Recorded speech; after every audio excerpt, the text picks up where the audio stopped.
এটা সমুদ্রের মাছ, tuna fish বলে। আমি এর একটা রেসিপি করে তোমাদের দেখাবো আজ। খুবই টেস্ট হয় আর খুবই ইজি। আমি কি করে করি দেখে নাও। মাছটা আমি কেটে ধুয়ে ভালো করে আমি এবার জল দিয়ে সিদ্ধ করে নিব। আমার মাছটা সিদ্ধ হয়ে গেলে আমি জলটা চেঞ্জ করে ঠান্ডা জল দিয়ে বা ঠান্ডা করে আমি এক এক করে মাছের কাঁটাগুলো ছাড়িয়ে নিব।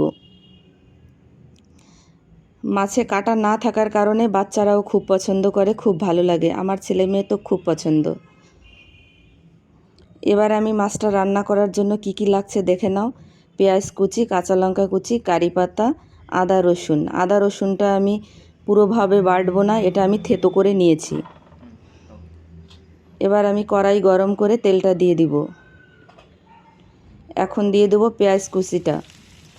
পেঁয়াজটা খুব বেশি দিলে ভালো হয়, অনেক সময় কি হয় মাছের সমান সমানও পেঁয়াজ কুচি দেয়া যায়।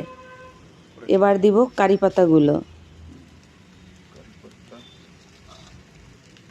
কারি পাতাটা দিয়ে আমি আদা রসুন যেটা থেতো করে রেখেছিলাম ওটা আর কাঁচা লঙ্কা দিয়ে একটু ভেজে নেব।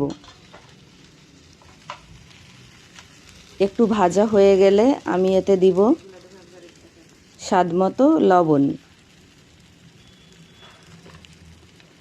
আর দিব খুবই অল্প করে একটু হলুদ,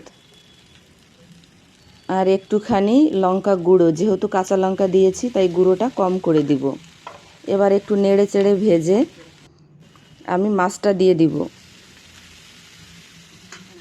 মাছটা দেবার পরে আমি দিব অল্প করে একটু সয়া সস। সয়া সসটা বেশি দিবে না, তাহলে কালো হয়ে যাবে, টেস্টও খারাপ হয়ে যাবে।